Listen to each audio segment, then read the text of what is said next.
আবার মারোয়া পাহাড়ে দৌড়ায়। এইভাবে 7 বার দৌড়াইলেন।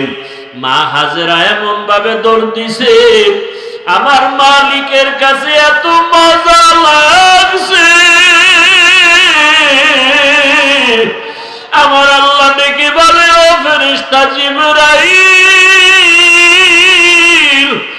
আমার হাজেরা যেই জায়গায় দৌড় দিল, ওই সাফা মারওয়ায় যদি হাজী সাহেবরা 7 বার হাজেরার মতো দৌড় না দেয়, আমি কোন হাজী সাহেবের হজ কবুল করব না। ওই হাজেরার স্মৃতি আমার কাছে ভালো লাগছে। আজকে যত হাজিরা দৌড়ায়, উমরা করতে যায়, হজ করতে যায়, মা হাজেরা যেখানে একটু জোরে দৌড় দিছে, ওই জায়গায় চিহ্ন দেওয়া আছে সবুজ বাতি, ওই জায়গায় সব হাজিরা দৌড়ায়। আরে কেমন মানুষ! আজকে হাজার হাজার বছর পর্যন্ত ওই মক্কা নগরীতে মা হাজেরার স্মৃতিচারণ হচ্ছে। আর আমরা কেমন মানুষ, আমাদের নামটা মা বাবায় নিতে চায় না। সন্তান হিসাবে বড় খারাপ হয়ে গেলাম, বাবা হিসাবেও খারাপ। ওরে এমন চরিত্র, সারা দিন রাত মোবাইল নিয়ে গুনাহ করি। আজকে আমাকে স্বামী হিসাবে স্ত্রীও ভালো জানে না, বাবা হিসাবে সন্তানও ভালো জানে না। মনে মনে ঘৃণা করে বাবায়, গুনাহ করে মোবাইলের দ্বারা। স্ত্রী ঘৃণা করে আমার স্বামী, গুনাহ করে মোবাইলের দ্বারা। আসলে তোমার দুনিয়াতে আমার মাওলা স্মরণ করবে দূরের কথা, আপন স্ত্রীর কাছেই তো ভালো হইতে পারলাম না। ও কপাল পোড়া মুসলমান, আপন সন্তানের কাছে ভালো বাবা হইতে পারল না, কপাল বড় খারাপ। ওরে আপন সন্তানের কাছে আদর্শ বাবা হইতে পারি নাই, আপন ছাত্রের কাছে আদর্শ শিক্ষক হইতে পারি নাই, আপন মুসল্লিদের কাছে আদর্শ ইমাম হতে পারি নাই, আপন স্ত্রীর কাছে আদর্শ স্বামী হতে পারি নাই। আমার কপাল এত খারাপ হয়ে গেল। ওরে আদর্শ বাবা হইয়া যদি কবরে যেতে পারতাম, কলিজা দিয়া সন্তান দোয়া করত। স্ত্রীর কাছে আদর্শ স্বামী যদি হতে পারতাম, আমার স্ত্রী কলিজা ভরে দোয়া করত। ছাত্রদের কাছে যদি আদর্শ শিক্ষক হতে পারতাম, ছাত্ররা কলিজা ভরে দোয়া করত। জনগণের কাছে যদি আদর্শ প্রতিনিধি হতে পারতাম, জনগণ মরিয়া গেল দোয়া করত। লোকটা বড় সৎ ছিল, কোনোদিন মিথ্যা বলে নাই, জনগণের ক্ষতি করে নাই। মানুষই হইতে পারলাম না। ও আল্লাহর বান্দারা, চক্ষু দুইটা বন্ধ করে চিন্তা করেন, আদর্শ বাবা কি হইতে পারছেন? আদর্শ মা কি হইতে পারলেন? আদর্শ স্ত্রী হইতে পারলেন কিনা? আদর্শ স্বামী হইতে পারলেন কিনা? আদর্শ শিক্ষক হইতে পারলেন কিনা? আদর্শ শিক্ষিকা হইতে পারলেন কিনা? আদর্শ ইমাম হইতে পারলেন কিনা? আদর্শ মুসল্লি হইতে পারলাম কিনা? নিজে নিজে চিন্তা করিয়া তারপরে মাওলার কবরের দিকে রওনা হয়ে যাই। কোন দিন মরণ হবে জানা নাই। মা হাজেরা দৌড়ায়, সন্তানের পেরেশানি চোখে পান, নজর করে দেখে আজকে যেখানে বাইতুল্লাহ আমার আল্লাহর ঘর, ওই বাইতুল্লাহ তখন ছিল না, নিশ্চিহ্ন। ওই জায়গার থেকে একটু আওয়াজ, মানুষের সুরাতে একজনে দাঁড়ায় দাঁড়ায় ডাকতেছে। তিনি ছিলেন জিবরাইল ফেরেশতা। মা হাজেরা দৌড়ার কাকে বলে, আমার ইসমাইল, আমি আমার ইসমাইলের জন্য পাগল, আপনি কি একটু সহযোগিতা করবেন? আমার মাওলা কি দেখে না? জিবরাইল আলাইহিস সালাম তার পাখা দিয়া বাড়ি মারলেন। ইসমাইল নবীর পায়ে গোড়ালি দিয়া পানির ফোয়ারা বের হয়ে গেল। মা হাজেরা পাথর দিয়া আটকাইয়া বললেন, জমজম, হে পানি থাম থাম। ওই পানি আজ পর্যন্ত চলে। হাজার হাজার কোটি মিলিয়ন ট্রিলিয়ন বিলিয়ন লিটার পানি হাজি সাহেবরা নেয়, কমেও না বাড়েও না। নবীজিকে সাহাবায়ে কেরাম জিজ্ঞাসা করছিলেন, ইয়া রাসূলুল্লাহ, এই জমজম পানি বাড়েও না কমেও না, এত পানি হাজি সাহেবরা নেয়, এই জমজম কূপের নিচটা কোথায় লাগানো? নবী বলেন, এই জমজমের নিচের সম্পর্ক হাউজে কাউসারের সাথে লাগানো। এই জমজমের পানি বড় বরকতের পানি, এই পানি বসে পান করো বাধা নাই, দাঁড়ায় পান করো বাধা নাই, যে কোনো রোগের নিয়তে পান করো আর দোয়া করো, আল্লাহুম্মা ইন্না নাসআলুকা ইলমান নাফিআ ওয়া রিজকান ওয়াসিআ ওয়া শিফাআন মিন কুল্লি দা। পানি পান করলে মানুষের পিপাসা নিবারণ হয়, ক্ষুধা নিবারণ হয় না। জমজম পানি এমন বরকতের পানি, যেই পানি পান করলে শরীরের পিপাসা, পেটের ক্ষুধাও নিবারণ হয়ে যায়, শরীরে শক্তি পর্যন্ত বেড়ে যায়, দুর্বলতা কেটে যায়। এমন বরকতের পানি ইসমাইল নবীর কারণে আল্লাহ দান করলেন। মা হাজেরা পানি পান করলেন, বাচ্চাকেও পান করালেন, ক্ষুধা নিবারণ হয়ে গেল। ইসমাইল নবী আস্তে আস্তে বড় হইতে হইতে, কেউ বলে 14 বছর, কেউ বলেন 15 বছর বয়স যখন হয়, ইব্রাহিম নবীর উপরে আবার পরীক্ষা। স্বপ্নে দেখায়, ইব্রাহিম, তোমার আদরের বস্তু আমার রাস্তায় কোরবানি করো। এইভাবে ইব্রাহিম নবী 3 দিন স্বপ্ন দেখলেন, 100 উট কোরবানি করলেন। সর্বশেষ যখন একই স্বপ্ন দেখলেন, ইব্রাহিম নবী বুঝতে পারলেন, আমার কলিজার আপন ইসমাইল ছাড়া কেউ নাই। আল্লাহর হুকুম আসছে তাকে জবাই করার জন্য। আর দেরি নাই, এইবার ছুরি আর রশি নিয়া ইসমাইলের জবাই করার জন্য রওনা বাইতুল্লাহর কাছে। বহুদিন পরে ইসমাইলের এলাকায় এসে দেখেন, যে এলাকায় মানুষ নাই, জঙ্গল, ওই এলাকায় এখন মানুষের বসবাস, বাড়ি ঘর, মানুষ ফসল আদি করতেছে, ইসমাইল মাঠে খেলাধুলা করে। নবী তো চিনতে পারেন না, দেখে অন্য বাচ্চারাও খেলে। ইব্রাহিম নবী ডাক দিয়ে কয়, ও আমার এলাকার মানুষ, তোমরা জানোনি এখানে ইসমাইল নামের একটা সন্তান আছে, মায়ের ঘরে থাকে? বলে হ্যাঁ। ওর ঘরটা কোথায়? বলে ওই কিনারায়। ইব্রাহিম নবী চলে গেলেন, গিয়া দেখে ঘরের মধ্যে ইসমাইল নাই, খেলতেছে। ইব্রাহিম নবী তালাশ করিয়া ডাকতে, বাবা আয়। ইসমাইলের যখন ডাকি, ইসমাইল আসে না, চিনে নাই, নি আমার বাবা।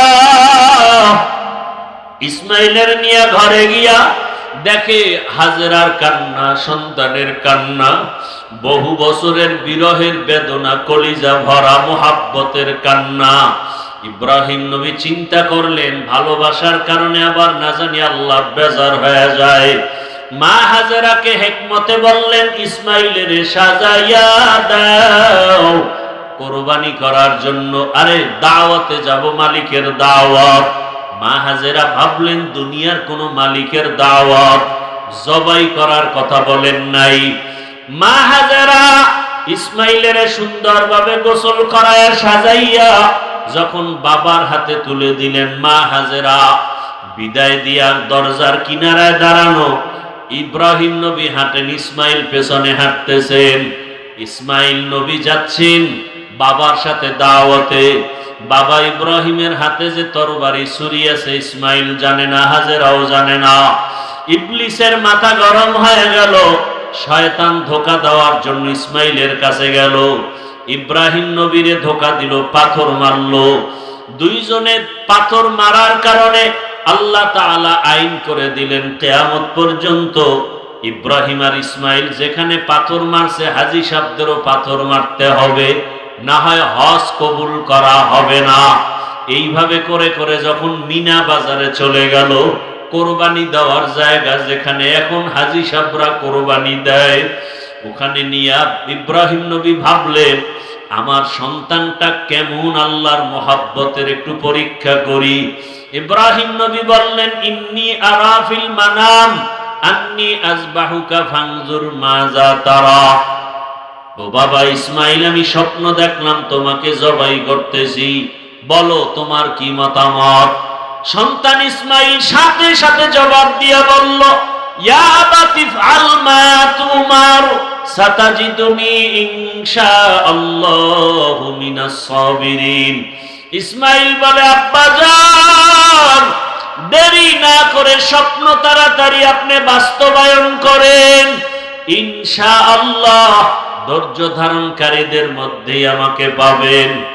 ইতিহাসবিদরা লেখে, এই কথা বলার পরে ইসমাইল একটু বিনয়ের সাথে বলতেছিল, বাবা, এই কথাটা যদি একটু বাড়িতে বসে বলতে, আমার দুঃখিনী মায়ের থেকে একটু বিদায়ের সালাম জানায় আসতাম। যেই মা দুঃখিনী আমারে কত কষ্ট করে লালন পালন করেছে, দুধ নাই পানি নাই মা, খানা নাই, জঙ্গলের ভেতরে কতদিন পর্যন্ত কষ্ট করে আমাকে লালন পালন করেছেন। আমার মার কাছ থেকে একটু বিদায়ী সালাম দিয়ে আসতে পারতাম। ও বাবা, বলেন না এখনো দুঃখ নাই? আপনি আমাকে জবাই করার পরে আমার রক্ত মাখা জামা কাপড় দিয়ে বাড়ি যাবে,